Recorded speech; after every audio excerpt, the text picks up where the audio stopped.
আসসালামু আলাইকুম ওয়া রাহমাতুল্লাহ। ওয়ালাইকুম আসসালাম ওয়া রাহমাতুল্লাহি ওয়া বারাকাতুহু। জি। উস্তাদ জি, আমি ইন্ডিয়া মুর্শিদাবাদ থেকে বলছি। কেমন আছেন? জি, আলহামদুলিল্লাহ। বলেন।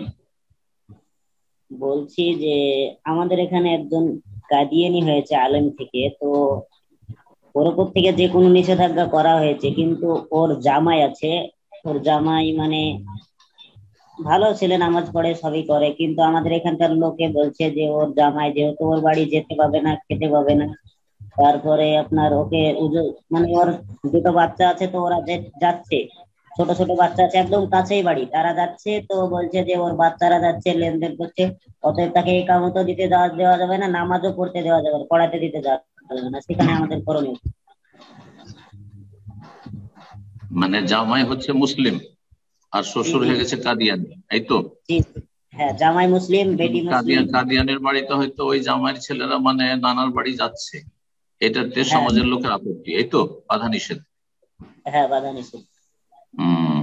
তো এই ক্ষেত্রে বলবো যে যদি সমাজ দেখে, কারণ সেখানে আমাদের রাষ্ট্রীয় কোনো শাসন ব্যবস্থা নেই, কেউ যে মুসলিম কাফের হয়ে গেল, কাদিয়ানি হয়ে গেল, গোমরা হয়ে গেল, তাকে কন্ট্রোল করার জন্য, তাকে সংশোধনের পথে নিয়ে আসার জন্য চাপ সৃষ্টি করার কোনো ব্যবস্থা নেই।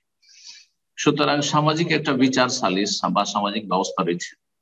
এই ক্ষেত্রে সামাজিক ভাবে যদি বয়কট করে, সমাজের লোকেরা, এলাকার লোক, মুসলিমরা যদি সিদ্ধান্ত নেয় যে আমরা মুসলিমরা তার সাথে আমরা কেউ চলবো না এবং কাউকে চলতে দেব না, তো এটি জায়েজ করা এবং প্রয়োজন।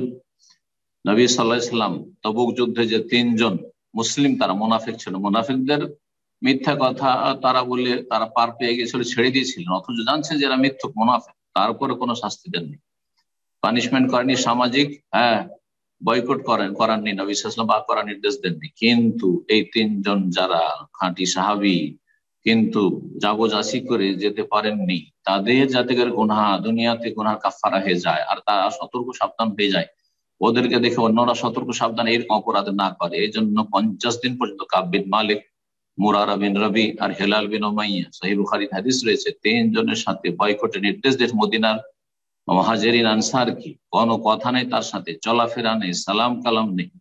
সুতরাং যদি সমাজের লোকেরা চূড়ান্ত এই সিদ্ধান্ত নিয়ে থাকে শাসনের জন্য, তো সেটা মেনে চলা উচিত তার জামাইকে এবং তার মেয়েকে এবং তার পরিবারের ছেলে মেয়ে। তবে ছোট ছোট বাচ্চারা মাসুম, তারা যদি চলে যায় বাপ মায়ের অজান্তে অথবা চলে যাচ্ছে কখনো হয়তো, তো সেই ক্ষেত্রে সমাজ যেন এমন কঠোরতা অবলম্বন না করে যেটা বাচ্চাদের উপর জুলম অত্যাচার হয়ে যায়। আল্লাহ বুঝার তৌফিক দান করুন। জি।